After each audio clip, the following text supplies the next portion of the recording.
पुराने जमाने का एक गांव था जहां मिट्टी के घर, खेतों के बीच पथरीले रास्ते और चिरागों की रोशनी थी।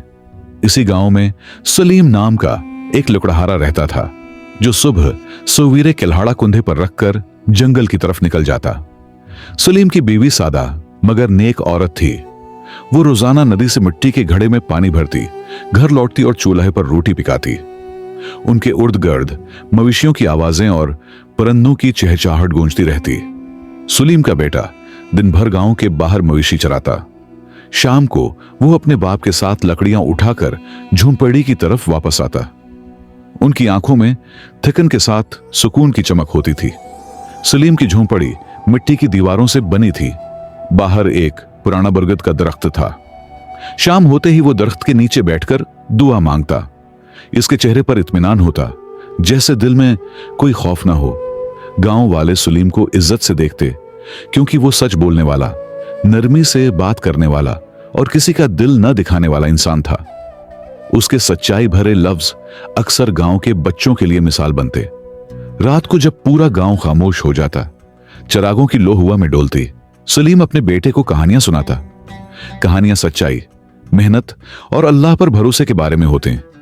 उसकी बेवी अक्सर कहती, सलीम, हम गरीब जरूर हैं मगर अल्लाह ने हमारे दिल में सुकून दिया है, यही सबसे बड़ी दौलत है। सलीम खामोशी से मुस्कुरा देता, जैसे वो दिल में शक्र अदा कर रहा हो। सुबह जब सूरज की किरणें खेतों पर पड़ते, सलीम कल्हाड़ा उठाकर फिर जंगल की राह लेता। परिंदों की चहकार और हल्की हुआ इसके साथ चलती महसूस होती। उसके कदमों के नीचे मिट्टी की खुशबू और चेहरे पर पसीने के कतरे उसकी मेहनत का गवाह होते। हर दिन वो नए हौसले से लकड़ियां काटने निकलता। सलीम के पास दौलत नहीं थी, लेकिन दिल मुतमईन और ईमान से लबरेज था।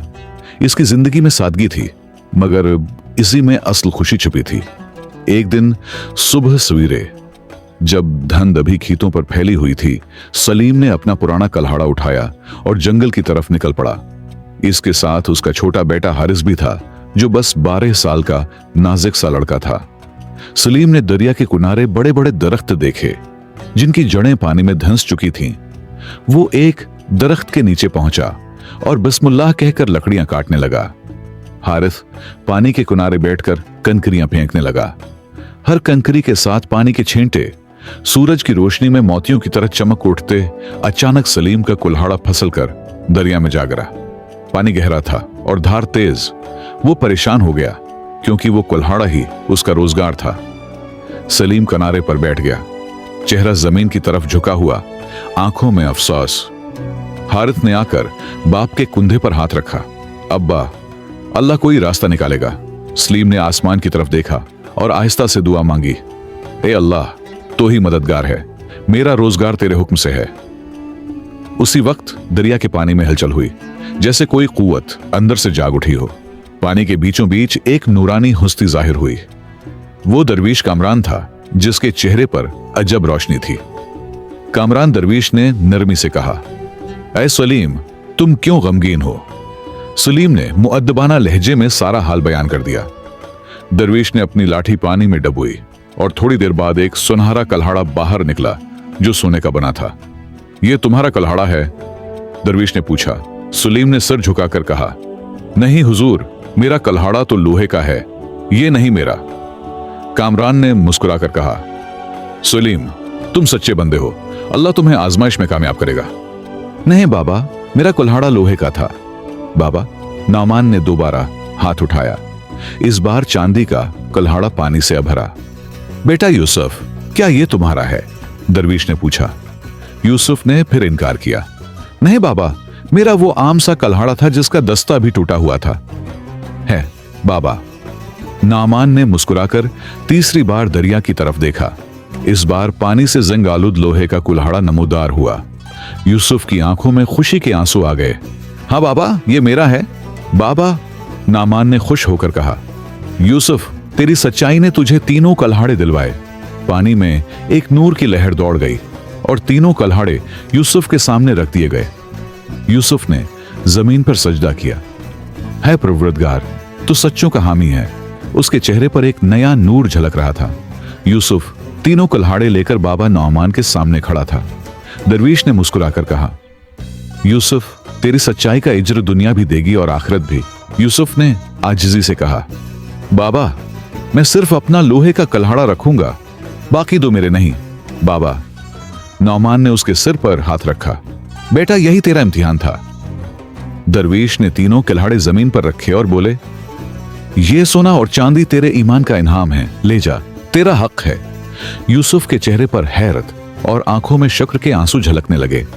यूसुफ ने कुल्हाड़े समेटे और दिल ही दिल में कहा, अगर सच बोलने से रब राजी होता है तो यही मेरा खजाना है।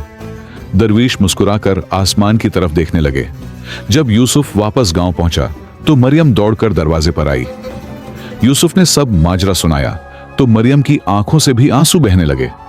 मरियम ने कहा, अल्लाह ने तेरी सच्चाई देखी है यूसुफ, अब हम रिज़्क़ हलाल से जिंदगी गुजारेंगे। यूसुफ ने जवाब दिया, यह सोना नहीं, यह ईमान की रोशनी है। दूसरे दिन बाबा नौमान गांव आए। लोग उन्हें देखकर दौड़ पड़े। उन्होंने यूसुफ के दरवाजे पर दस्तक दी और कहा, यूसुफ, कल से तेरा इम्तिहान बड़ा होगा। यूसुफ ने हैरान होकर पूछा, बाबा, इम्तिहान? बाबा ने कहा, दौलत की आजमाइश बेटा सच्चाई की तरह मुश्किल होती है। दरवेश के जाने के बाद गांव के चंद लालची लोग यूसुफ के घर आए। उन्होंने हसद से कहा, हमें पता चला है तुम्हारे पास सोना है, हमें दिखाओ। यूसुफ ने खामोशी से इनकार कर दिया। यह सोना नहीं, अल्लाह की अमानत है। उस रात वो देर तक जागता रहा। उसके दिल में दरवेश की बात गूंज रही थी। अगली सुबह सूरज निकला तो गांव भर में यूसुफ की ईमानतदारी की बात फैल चुकी थी। कुछ लोग तारीफ कर रहे थे, कुछ दिलों में हसद पाले बैठे थे। शाम को दो मालदार लोग यूसुफ के दरवाजे पर आए। उन्होंने कहा, हम तुझसे वो सोना खरीदना चाहते हैं जो तुझे मिला था। यूसुफ ने नरमी से कहा, यह सोना मेरा नहीं, यह अमानत है, मैं उसे बेच नहीं सकता। मालदारों के चेहरे गुस्से से सरख हो गए। रात के सन्नाटे में वही मालदार लोग चोरी से यूसुफ के घर में घुस आए। उनकी आंखों में लालच और हाथों में थी चिराग की मध्यम रोशनी। यूसुफ ने चिराग की हल्की रोशनी में उनकी आहट महसूस की। वो आहिस्ता से उठा और बोला, कौन है? अल्लाह के नाम पर रख जाओ। चोर रख गए। यूसुफ ने कहा, यह सोना तुम्हें नहीं मिलेगा, क्योंकि यह ईमान की आजमाइश है। उनके हाथ कांपने लगे। इसी लम्हे बाबा नौमान दरवाजे पर नमूदार हुए। उनके हाथ में असा और चेहरे पर रूहानी नूर था। बाबा ने फरमाया, यूसुफ, तूने दौलत की आजमाइश में भी सरखरोई हासिल की। फिर चोरों से कहा, तौबा करो, यही नजात का रास्ता है। चोरों ने रोते हुए कहा, हमसे खुता हुई बाबा, हम अब सच्चाई के रास्ते पर चलेंगे। बाबा नामान ने उनके सरों पर हाथ रखा। अगली सुबह सूरज तुलुआ हुआ तो यूसुफ के घर के बाहर लोग जमा थे। बाबा नौमान ने ऐलान किया, यह है ईमान की असल दौलत जो कभी खत्म नहीं होती। यूसुफ बन खालिद का नाम गांव की तारीख में सुनहरी हरफों से लिखा गया। लोग उसे ईमानदार लकड़हारा कहकर 2022 याद करने लगे, क्योंकि इसने दुनिया की दौलत छोड़कर ईमान की चमक चुनी थी।